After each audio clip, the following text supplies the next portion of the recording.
I don't have 2 minutes. I'm not Davo. It's 22 minutes.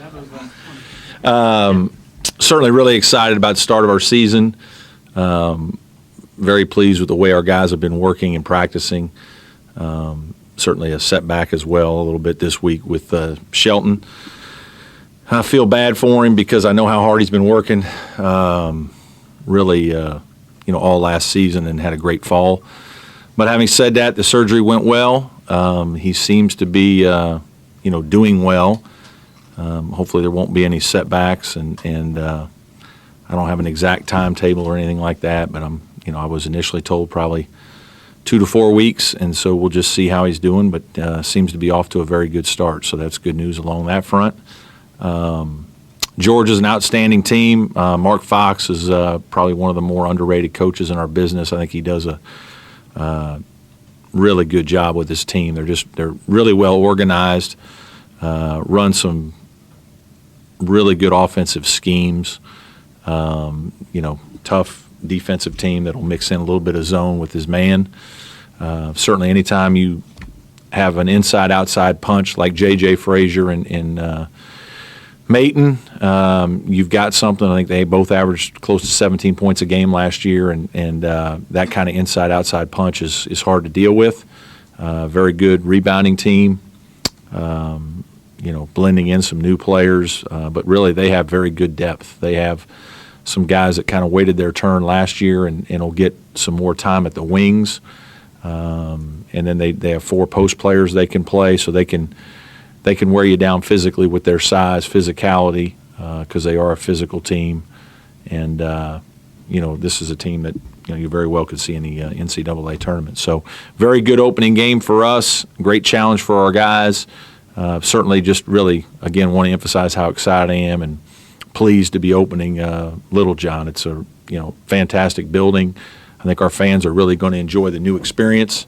And, we're also very blessed and want to thank the Swan family once again for the Swan Pavilion. Our practice facility and offices and all those things are top-notch now. So I think there's a lot of good buzz going with our program. We're excited for another season. Coach, obviously the loss of Shelton, Avery has plenty of experience at the point, but how much does that affect what you want to do offensively, your ability to push the ball for in transition? Well, Shelton's, it'll hurt us, no question, a little bit in that area just from the standpoint of, he has very good open court speed and he's been a point guard his whole life and just plays the game with great pace. Avery's kind of more of a combo. He can play point. He certainly played point for us last year with Jordan Roper. He was really our second point guard this year.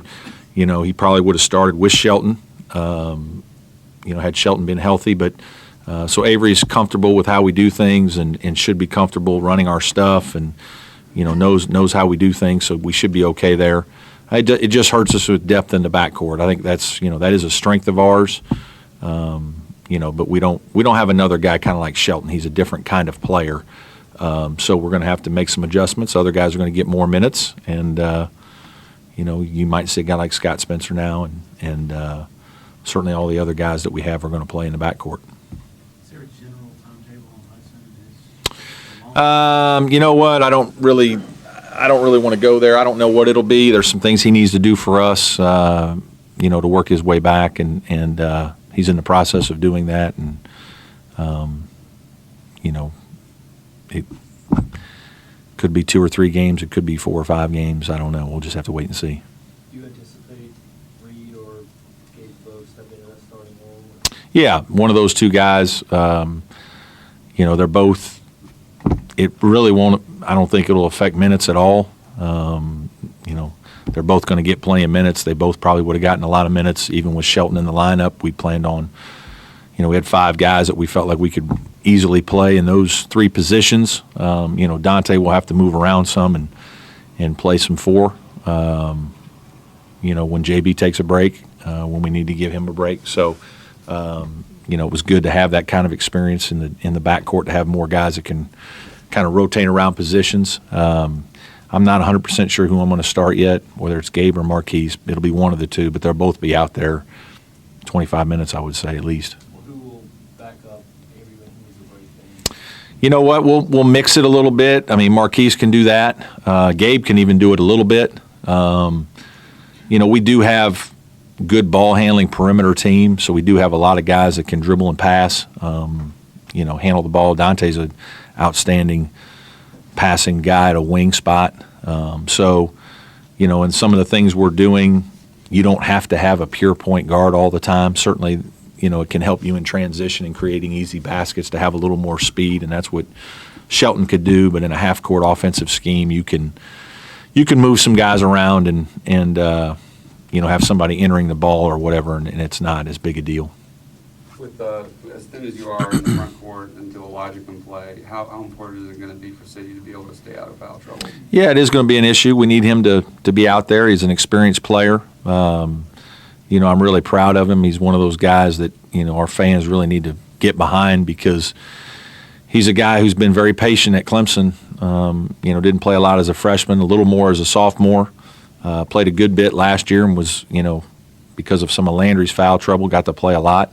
And even was in games at the end of some games, some decent games, big games, because he's a very good rebounder. He's very physical. He's good ball screen defense. I mean, he's a good defensive center. He is. He's different than Noko from the standpoint he's not going to block as many shots, but his physicality, his smarts, his recognition, he's playing like a guy who's been in our system 3 or 4 years and knows what we like to do defensively, and he's, 95% of the time he's in the right place.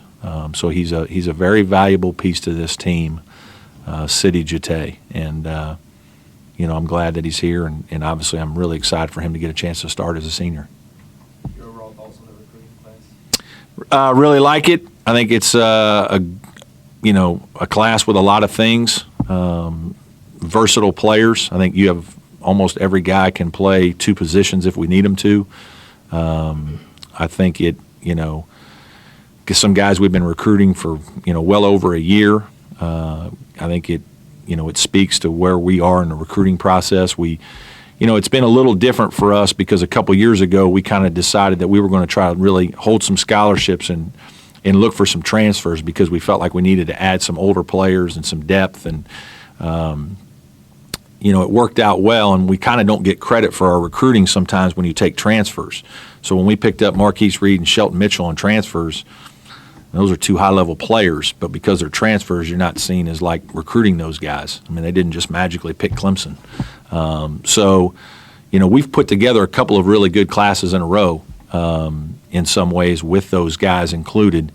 But this is a very good class because it's got, it's 4 high school guys. It's kind of going back to that. We haven't done that in a while where we've had a big class of high school guys. We kind of knew this class we were pointing to this a little bit with help from the building. And then also next year, that kind of same thing.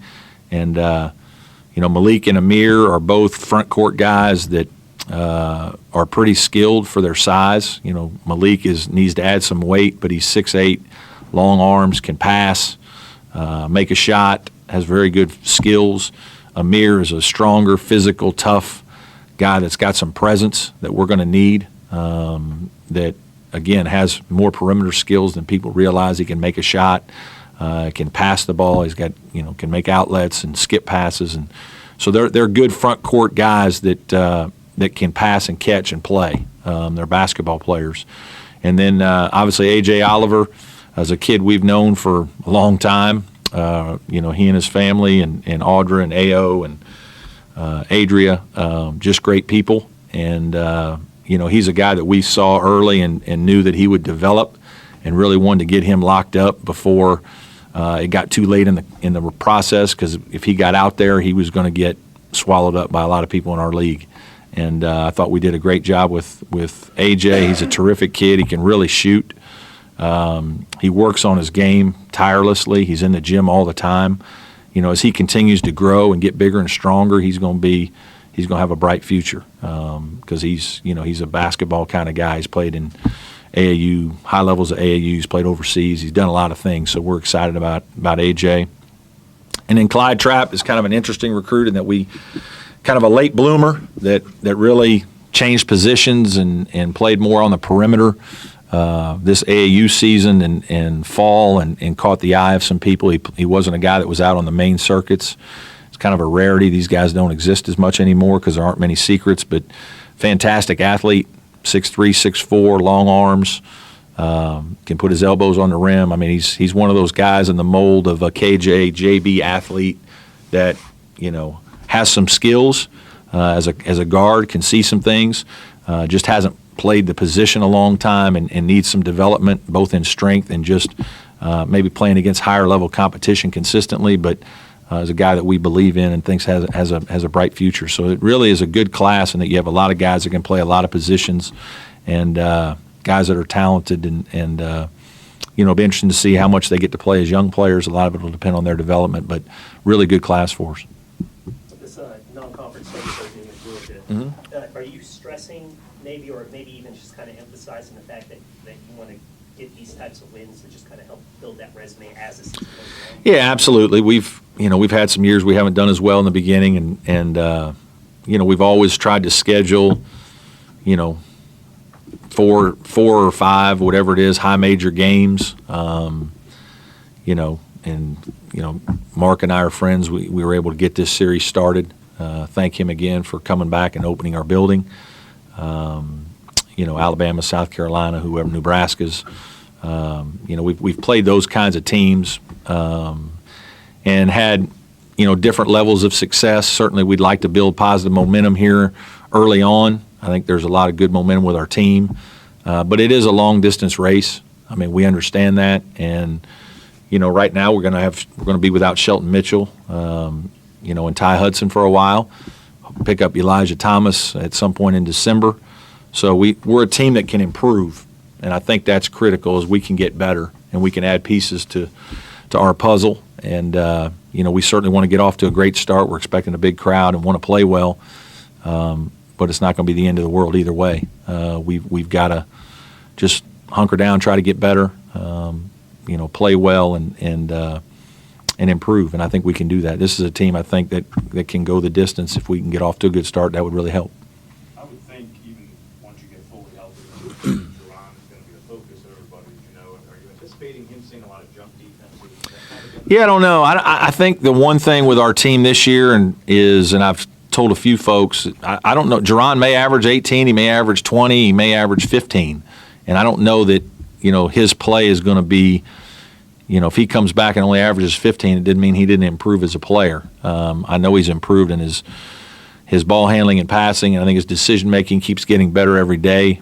We have more weapons this year. We have more guys that can score, and when Shelton's out there, we even have an extra gear that we can get to sometimes to really open some things up and find easy baskets for other guys. And, I think there's a time and place. I think there'll be games when people will play Jerron one-on-one a lot, and he'll have more opportunities. And there'll be some times when people try to take him away, and we're going to have other guys that can make baskets. And, if you saw the exhibition the other night, Jerron didn't kind of have any kind of big game and just kind of was out there kind of letting it go a little bit. And we had a lot of other guys who were really geared up, and they had big nights, and they were excited. And he's been through a lot, so he'll manage however it goes. I think he really just wants to win. And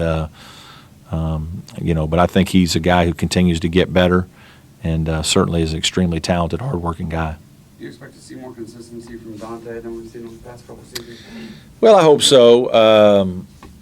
I think when you start as a freshman, I think a lot is expected. If you look at my track record here, we haven't started many freshmen, so he's a talented guy, and he's played a lot. And because of that, we hope that he takes another big step. But again, I don't know that he's going to go from averaging 10 points a game to 15 points a game because we have more weapons, and they may not get as many opportunities, or he may shoot about the same.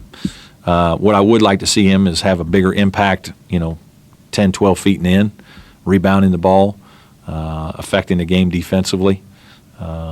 Maybe getting fouled a little bit more, getting to the free throw line a little bit more because he's being more aggressive and physical. He's certainly done a good job in the weight room. He's added weight, bigger, stronger guy. So that's what I'm hopeful for him. He doesn't need to change a lot of how he's played, just a little more impact from 10, 12 feet and in.